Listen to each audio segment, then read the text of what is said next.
Ancient Rome is one of the most fascinating periods in history, from the mythological founding of the city by Romulus and Remus to the fall of the Western Roman Empire almost 1,000 years later. These men have shaped the realms of classic history, philosophy, art, and politics. The people of the Roman Empire regarded their emperors as kings and, in some cases, as their gods. The topic of who are the best Roman emperors is hotly debated. Let's take a look at who we think are the greatest Roman emperors. Number 10. Justinian. Though the barbarians had already conquered the Western Roman Empire by 476 AD, Justinian I reigned over the Eastern Roman Empire, also known as the Byzantine Empire, from 526 to 565 AD. During his reign, Justinian strove to restore the empire's might and reclaim the lost western half. Belisarius and Narses, Justinian's outstanding generals, reconquered much of the empire, including Rome itself. Because of his restorative activities, Justinian has sometimes been called the last Roman in modern history. Justinian was well known for creating a unified code of law, the Justinian Code, that was based on a collection of already used Roman laws. This code has subsequently been taken as the basis of all systems of law in the Western world. Justinian also oversaw the construction of great buildings in his capital of Constantinople, the most remarkable of them being the Church of Hagia Sophia, which later became the center of Eastern Orthodox Christianity for many centuries. Number 9. Constantine. Flavius Valerius Aurelius Constantinus Augustus, better known as Constantine the Great, went on to become the first Christian Roman emperor in history. He reunited a divided empire under a single emperor and scored important wins against some fierce enemies like the Franks, the Alemanni, the Goths, and the Sarmatians. Constantine also reoccupied some of the long-lost Roman provinces. He created his own capital and named it after himself, Constantinople, which went on to become the capital of the Byzantine Empire for centuries. For that reason, he was also known as the founder of Byzantium. Constantine recognized the need for Christian support as Christianity grew in popularity. And he eventually became a significant historical Christian figure as the first emperor to embrace the faith. The Church of the Holy Sepulchre, built on his instructions at the alleged location of Jesus' tomb in Jerusalem, became the holiest spot in Christendom. His conversion had a tremendous impact on the religious choices of the Byzantine Empire. Constantine's renown grew during the lives of his offspring and for centuries following his reign. Number 8. Vespasian. Vespasian reigned from 69 to 79 AD. He established the Flavian dynasty, which went on to rule the Roman Empire for 27 years. Vespasian's reign began amid one of the most tumultuous periods in Roman history, when the Romans were still recovering from the antics of infamous emperors such as Nero and Caligula, as well as a civil war that saw 4 emperors in a single year. Vespasian, a down-to-earth man and a capable general who had proven himself in the battlefield, was tasked with restoring balance in Rome, and he accomplished just that during his 10-year reign, cementing his reputation as one of the finest Roman emperors. During Vespasian's reign, much money was spent on public works, as well as on the restoration and beautification of Rome. He initiated the construction of the Temple of Peace, several public baths, and one of the most famous structures in ancient Rome, the Colosseum. Sadly, by the time the Colosseum was completed, Vespasian was dead. After he died in 79 AD, he was succeeded by his eldest son Titus, and thus became the first Roman emperor to be directly succeeded by his own natural son, establishing the Flavian dynasty. Number 7. Aurelian. Aurelian's rule was quite short. Regardless, he effectively unified the Roman Empire. Aurelian governed from 270 until 275. During his rule, the empire had tremendous military triumphs. Before his rule, barbarian invasions and revolts had nearly destroyed the empire. Aurelian played a key role in bringing the 3rd century crisis to a close and reunifying the Roman Empire. As a result, he is known as the restorer of the world. He had humble beginnings, ascended through the military ranks, and became emperor. He was an emperor chosen by the Roman army.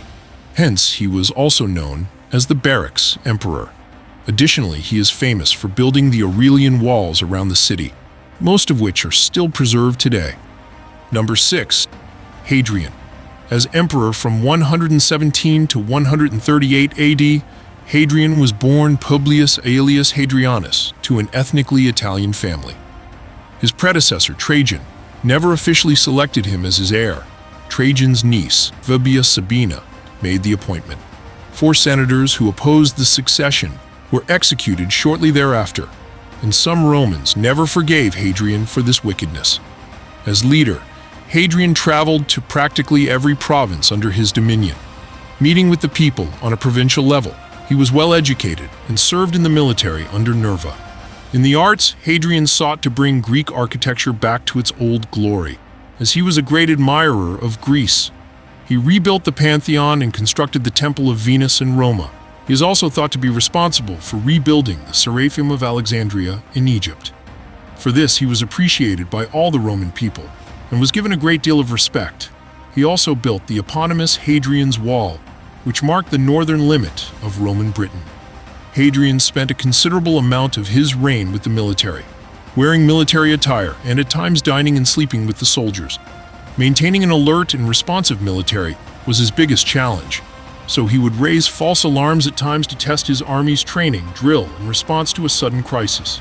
Despite his reputation as an efficient military administrator, his reign was marked by a general lack of major conflicts, apart from the Second Roman-Jewish War, which he handled rather cunningly. After his death in July of 138, his successor, Antoninus Pius, lobbied the Senate to confer divine honors for Hadrian. Number 5. Tiberius Emperor. From 14 to 37 AD, Tiberius Claudius Nero was the son of Livia Drusilla, who later married Augustus in 39 BC, making him Augustus's stepson. He was later adopted by Augustus as his heir, and he assumed the name Tiberius Julius Caesar, which following emperors would also use. Tiberius was one of Rome's most powerful generals, conquering Pannonia, Dalmatia, Rhaetia, and briefly sections of Germania, establishing the groundwork for the northern frontier. He was described as a dark, introverted, and solemn ruler who never desired to be emperor, but was forced to take on the role. Despite the extremely bad image left by some Roman historians, Tiberius left approximately 3 billion sesterces in the imperial treasury when he died. Rather than embarking on expensive conquests, he decided to build additional bases and use diplomacy over conflict. All these innovative steps paid off as Rome became a stronger, more consolidated empire. Were he to have died prior to 23 AD, a period marred by the Purge, he might have been hailed as an exemplary ruler. Number 4. Claudius. Claudius reigned as the Roman emperor from AD 41 to 54. During his reign, Rome invaded Britain in 43 AD and expanded the empire by annexing Lycia in Asia Minor, Thrace, and Mauritania. Claudius, unfortunately, was not blessed with perfect physical abilities. He suffered from tremors of his hands and head, a persistent runny nose foaming at his mouth, and also had a limp and was slightly deaf. His rule was seen to be vulnerable in the eyes of the nobility and the Senate, for they thoroughly opposed his ascension to the throne, but he got his biggest support from the military. Claudius was a man of conflicting characteristics: absent-minded, hesitant, muddled, determined, cruel, intuitive, wise. Famously, too, he was browbeaten by his wife Agrippa and his personal staff of freedmen. Despite all these obstacles and his evident lack of experience, Claudius proved to be an able and efficient administrator. He was also an ambitious builder. He constructed many new roads, aqueducts, and canals across the empire. Having a personal interest in law, he also presided at public trials and issued up to 20 edicts a day. Claudius was seen as vulnerable throughout his reign, particularly by elements of the nobility. He was constantly forced to shore up his position, which resulted in the deaths of many senators. Many contend that he was murdered by his own domineering wife. After his death at the age of 63, Nero, his grandnephew and legally adopted stepson, succeeded him as emperor. Number 3. Trajan, the first emperor born outside of Italy in modern-day Spain. Trajan began his reign on the 27th of January 98 and lasted till the 9th of August, 117. Trajan also extended the empire's boundaries to the east and enlarged social welfare and undertook an ambitious building program. Similarly, he focused on public works, aqueducts, reducing taxes, and the welfare of poor children. Rome had its greatest expansion during his reign. The military adored him for his shared hardships with them. Ordinary Romans respected him for his generous welfare program, and the Senate respected him for the consideration he showed them. During 19 years of reign, Trajan managed to bring numerous changes to the position of emperor. Trajan enlarged the Roman Empire by conquering Dacia, modern-day Romania, who were not easily marched over. It was considered a massive accomplishment, which is detailed on his triumphant column. His ashes were put in an urn in the column upon his death. Trajan's column still stands proudly in the center of Rome. A testament to his fame, even 2 centuries after his death, senators would bless a new emperor by saying more fortunate than Augustus and better than Trajan. Number 2, Marcus Aurelius. Marcus Aurelius was the last Roman emperor of the Pax Romana. His reign was from 161 to 180 AD. He ascended to the throne along with his adoptive brother Lucius Verus. The two of them were co-emperors. Marcus, a Stoic philosopher, served as Roman consul in 140, 145, and 161. His reign was the total opposite of his predecessor, as it was marked by military conflict. Under his reign, the Roman Empire successfully battled against the Parthian Empire and the rebel Armenian kingdom. Additionally, he was victorious in the Marcomannic Wars. Another notable fact about his rule was that there was tolerance of free speech, even if it was criticizing the emperor. Marcus was also an excellent administrator. He handled situations well, the most notable one being the handling of the flood of Tiber in 162. He is also famous for his book, Meditations, which is based on his Stoic philosophy. During his life and afterward, Roman citizens honored and respected him for his bravery and his focus on the betterment of the empire. Number 1. Augustus, the founder of the Roman Empire himself. Augustus, also known as Octavian, is a natural top choice for this list. Augustus also had the longest reign of 41 years from 27 BC to 14 AD. Born under the name Gaius Octavius, he was given the name Augustus by the Senate as an honor for his great achievements. He went on to avenge the death of Caesar together with Mark Antony before falling out with him. He defeated Mark Antony and the famous Egyptian queen Cleopatra, and afterward, together with the Roman Senate, created a new constitution for the great empire. The reign of Augustus initiated an era of relative peace that was known as Pax Romana, or the Roman peace. Despite several wars at the Roman frontiers in the name of expansion, and a year-long civil war after the succession of Augustus to the throne, the Roman world was free of any large-scale warfare for more than 2 centuries.